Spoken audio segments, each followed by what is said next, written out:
prioritas ke depan apa yang harus. Jadi ini lebih ke wilayah usulan sebetulnya. Apa yang harus dilakukan? Yang pertama, arah APBD untuk program padat karya, pemberdayaan UKM dan pertanian produktif. Misalkan program RT yang kerjakan oleh RT, jangan oleh OPD, sehingga ada padat karya, penyerapan uang itu merata, dan itu akan meningkatkan pendapatan per kapita secara merata. Beda dengan kalau dikerjakan oleh OPD. Ini salah satu contoh. Mereka dengan membohongi publik, dengan iming-iming, dengan langsung mereka ini akan memberikan insentif. Ini bukan apa insentif. Coba lihat di ada digital, apa namanya, jak digital. Nah, saya memberikan toleransi dan saya akan memohon kepada bupati yang terpilih ini untuk meminta maaf. Ya. Kalau tidak, kami akan selesaikan dengan adat yang berlaku, yaitu satu kata adalah demo turun ke jalan. Kita bikin pasti kedua. Mungkin itu aja. Terima kasih. Tapi selama ini kami bergerak nol, tidak ada bantuan dari pemerintah provinsi, Pak, dari pusat. Spesifik grant. Jadi DAU rasa DAK sekarang. Jadi kita tidak bisa lagi, ya memang kebutuhan di daerah tentunya berbeda-beda, tapi ini kita sudah diseragamkan oleh pusat.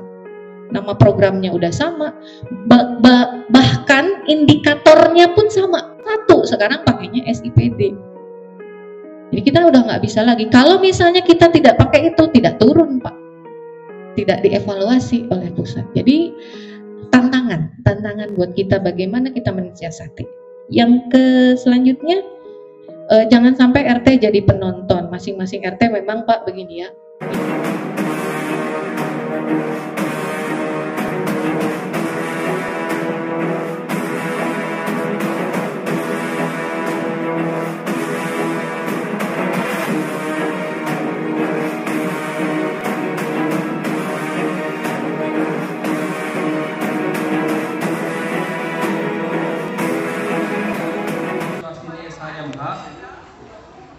Sambutan kedua oleh Ketua Bengkel Politik Cianjur BPC,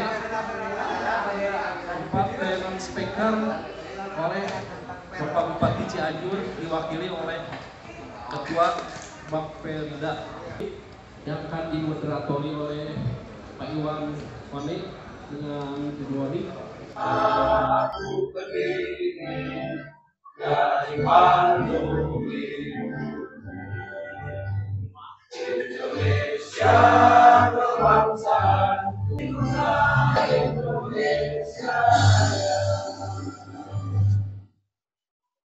dan juga kebenaran.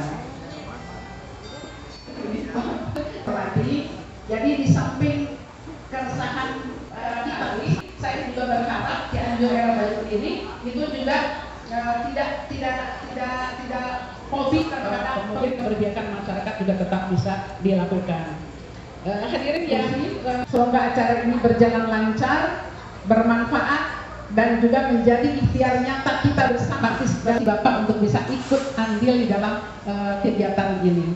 Demikian yang bisa saya sampaikan. Nasrul minallah wa fadlun karim wa basyiril mu'minin. Assalamualaikum warahmatullahi wabarakatuh. Sebelum acara ini kita mulai diskusi, sedikit saya juga ingin memperoleh kaitan dengan persoalan-persoalan APBD kalau terjadi kaitan dengan APBD 2026. Yang sedikit saya akan kasih gambarannya bahwasannya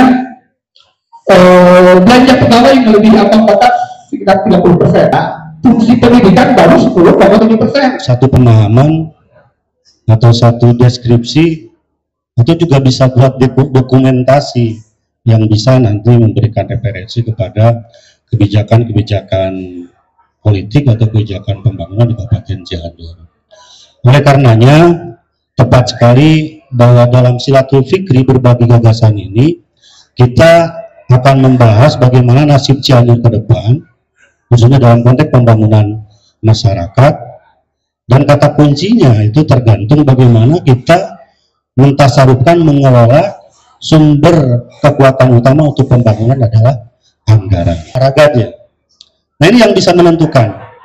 Nah, dalam konteks pemerintahan, di mana pemerintah punya kewajiban untuk membangun masyarakat, ya energi terbesarnya ya dari anggaran ini. Tugas atau amanat kepemimpinan yang diemban sekarang ini, yang dipercayakan, yang diamanahkan kepada kepemimpinan pemerintah Cianjur saat ini.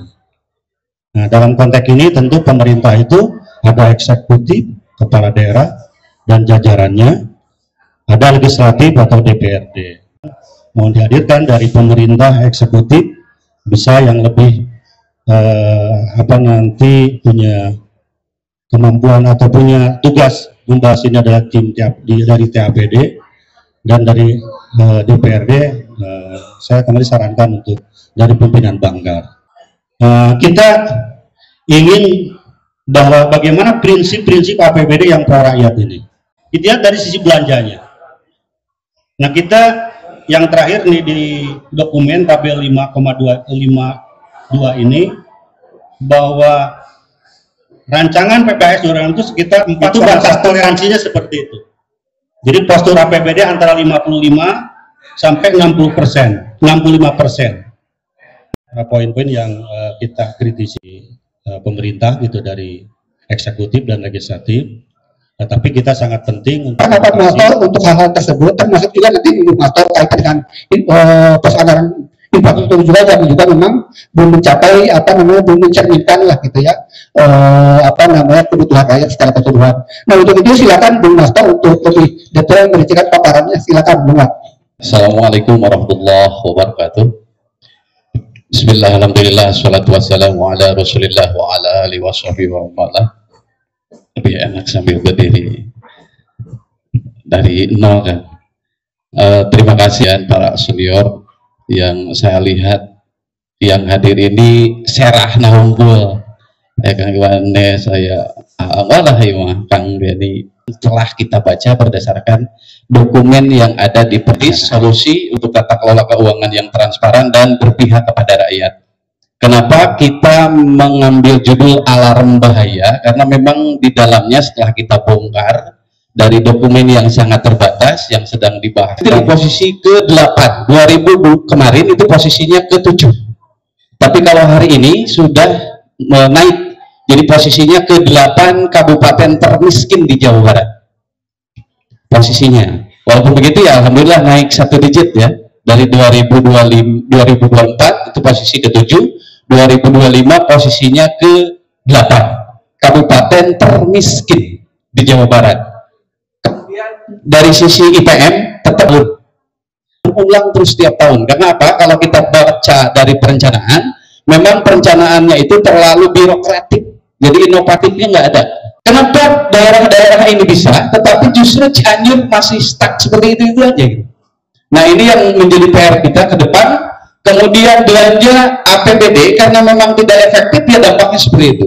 SDM layanan pendidikan, kesehatan yang tertinggal, salah urus kebijakan, lemahnya keberpihakan pada rakyat, dan kurang keberanian politik untuk reformasi anggaran. Nah, ini yang prioritas ke depan, apa yang harus. Jadi ini lebih ke wilayah usulan sebetulnya. Apa yang harus dilakukan? Yang pertama, arah APBD untuk program padat karya, pemberdayaan UKM, dan pertanian produktif. Misalkan program RT yang kerjakan oleh RT, jangan oleh APD, sehingga ada padat karya, penyerapan uang itu merata, dan itu akan meningkatkan pendapatan per kapita secara merata. Beda dengan kalau dikerjakan oleh APD. Di saat ini kenapa kita memilih di APBD 2006 saja kan? Karena kalau APBDP 2025 hari ini sudah posisi di Kemendagri, tahapannya evaluasi. Jadi balik lagi ke Cianjur itu tinggal pengesahan saja, merevisi hasil evaluasi dari provinsi dan Kemendagri. Sehingga kalau kita usul itu kemungkinannya hanya 0,001% untuk bisa direalisasikan.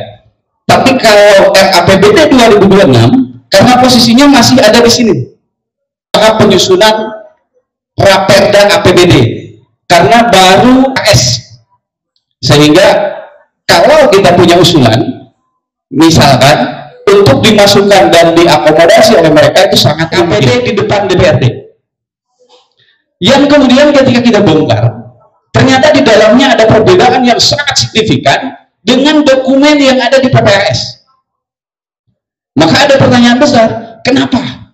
Contoh salah satunya nanti kita bongkar, Ada anggaran apa, di sininya berapa, tapi di PPS-nya berapa. Jadi terkesan disembunyikan di Bapenda dengan pengeluaran yang dikeluarkan oleh Badan Pengelola Keuangan. Nah, ada KPD sekian, KUAPPAS sekian, selisihnya sampai hampir 1 triliun. Ini bagaimana mereka menyusun RKPD sampai selisihnya mencapai hampir 1 triliun. Ini gimana nyusun RKPD-nya? Nah, jadi dari sini terlihat bahwa inkonsisten, sehingga selisih mencapai 0,5 triliun.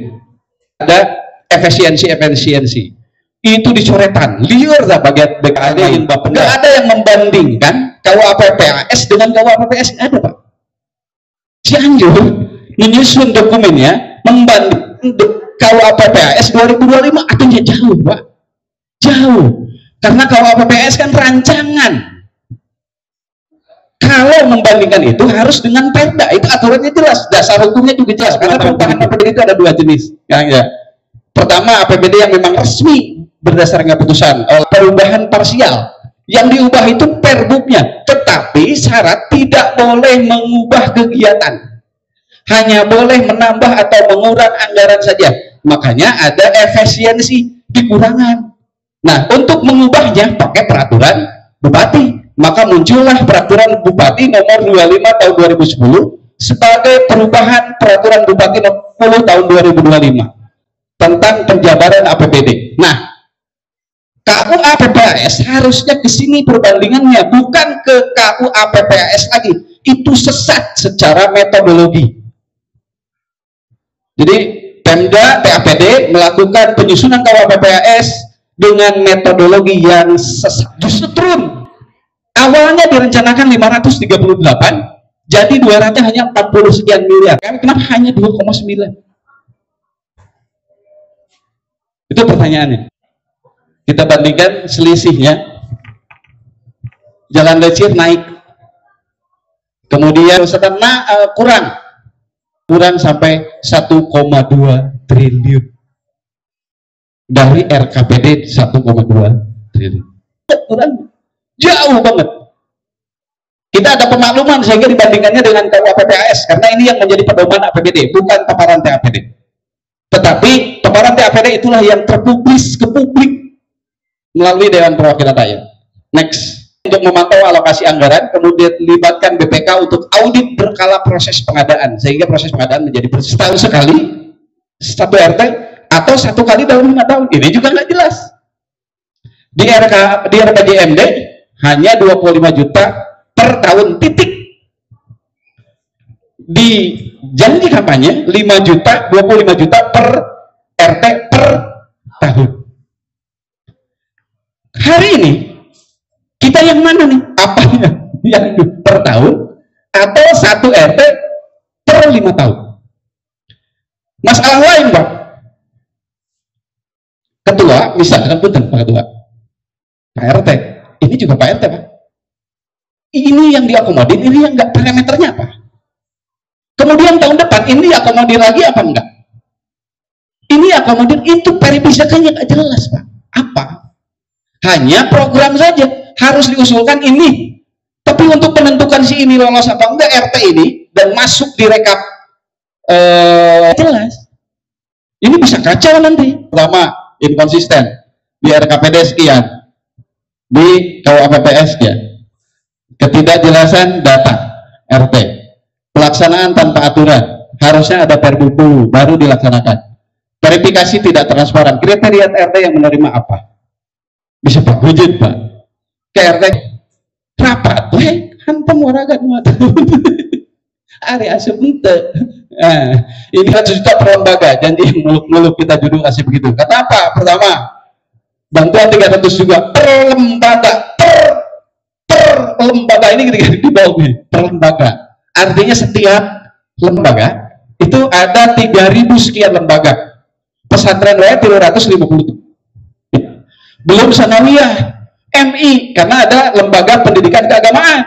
Berarti MI, sanawiyah, aliyah, pondok pesantren. Belum lembaga seni dan budaya. Jadi total ada 3.700 lembaga. Nah, 940. Berarti Nah, hanya 747 lembaga per tahun.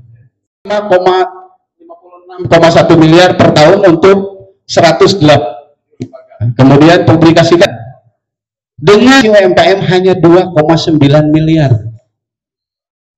Artinya per lembaga hanya kebagian 48.000. Bangun pusat inkubasi bisnis UMKM, jalin kerjasama CSR dengan swasta, bentuk tim monitoring independen dalam pelaksanaan. Itu pernah mengeluarkan rekomendasi atas LKPJ tahun 2004 yang di dalamnya fokus dia untuk masalah UHC, sehingga solusinya adalah dianggarkan di 2026 kita usulkan 100 miliar untuk mengcover UHC. Lamun 40,6 rek main di mana, Pak?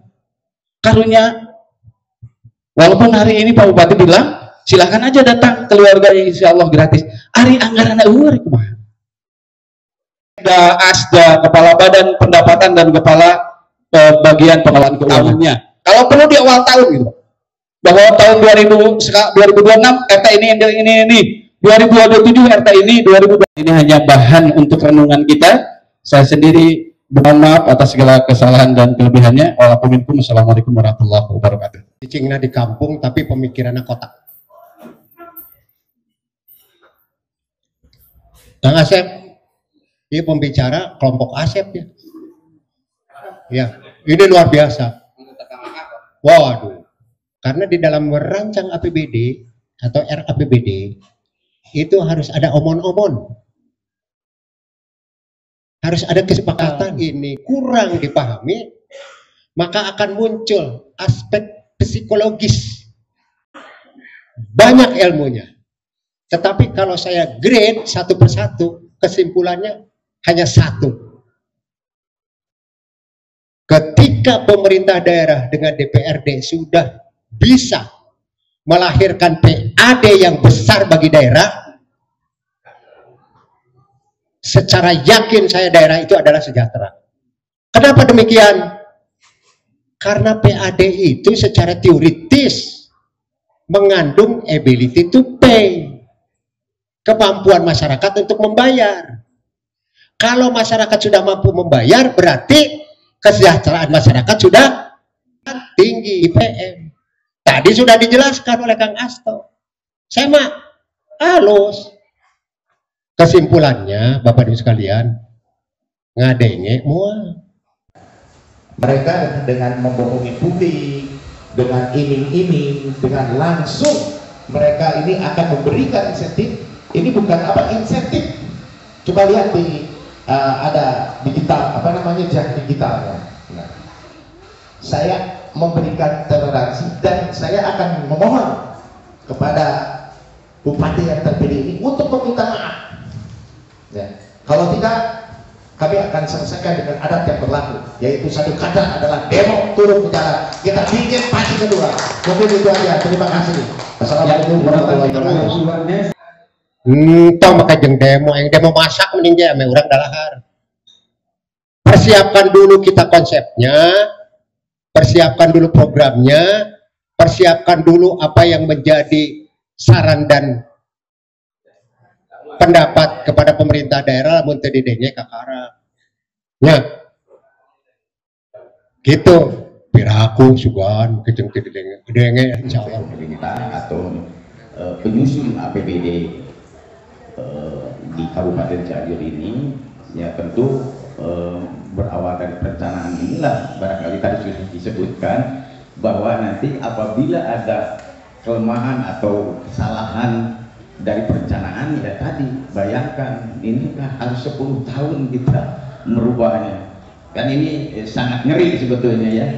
Itu di lain hal di dalam perencanaan, dan saat ini pun sebetulnya perlakuan pemerintah itu yang tadi disebutkan baik RT, kemudian ya di moksanya pelaksanaan dana RT ini sudah ribet Pak di lapangan sebetulnya kan tadi gitu ya.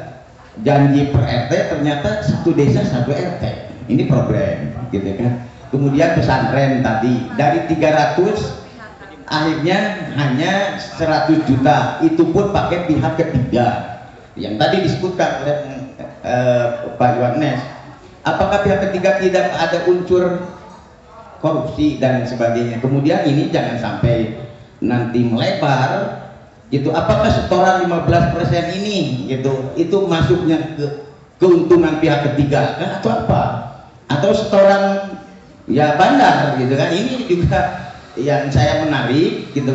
Kami itu di pencegahan kita sudah menyampaikan rekomendasi Pak, jangan sampai terulang 2018, sehingga kami akhirnya ketika terkonfirmasi oleh KPK RI pada saat itu Pak Brigjen Yayan ya sebagai penindakannya, kami terkonfirmasi karena kami pada saat melakukan somasi terhadap istilahnya gratifikasi di Kabupaten Cianjur, justru saya malah didatangin preman Pak.